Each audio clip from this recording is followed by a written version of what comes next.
हारनूपुरकिरीटकुण्डलविभूषितावयवशोभिनीं कारणेशवरमौलिकोटि परिकल्प्यमानपदपीठिकां कालकालफणिपाशबाण धनुरङ्कुशामरुणमेखलां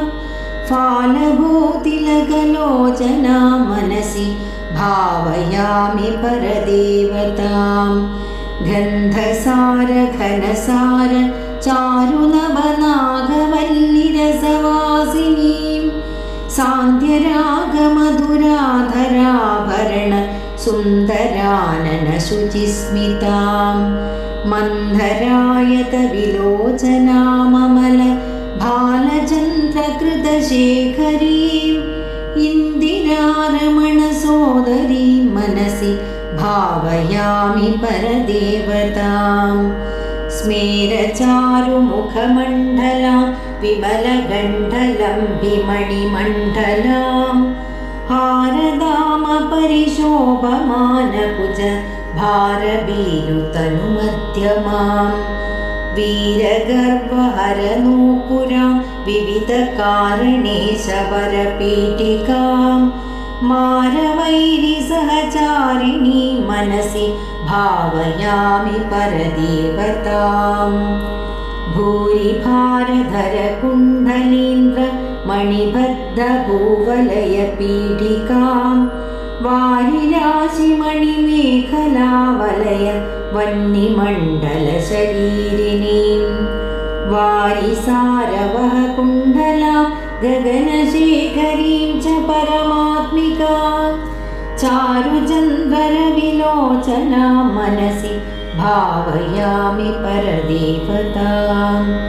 कुण्डलत्रिविधकोणमण्डल विहारषड्दलसमुल्लसत् पुण्डरीकमुखभेदिनीं तरुण चण्डभानुदडिदुज्ज्वलां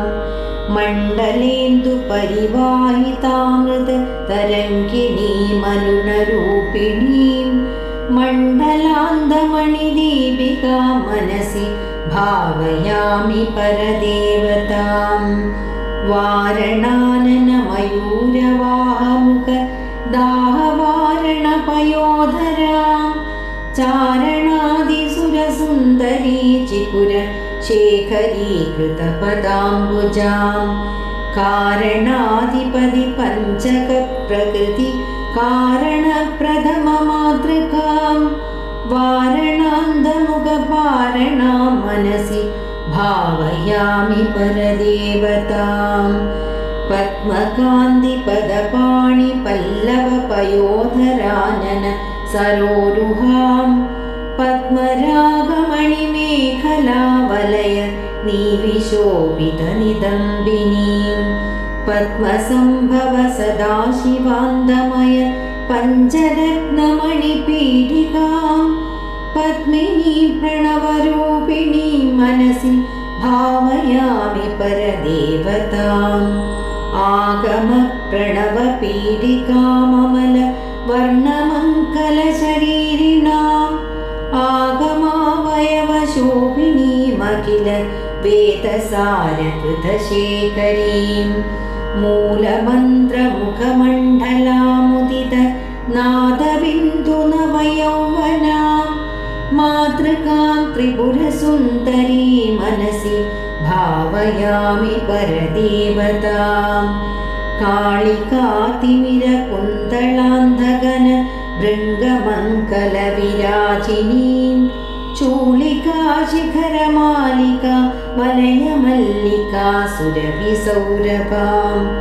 वालिका मधुरगण्डमण्डल मनोहरानन सरोरुहां कालिकामखिलनायिकां मनसि भावयामि परदेवतां भावयामि परदेवतां नित्यमेन नियमेन जल्पतां भुक्तिमुक्तिफलदामभीष्टतां शङ्करेण रचितां सदा जपे नामरत्ननवरत्न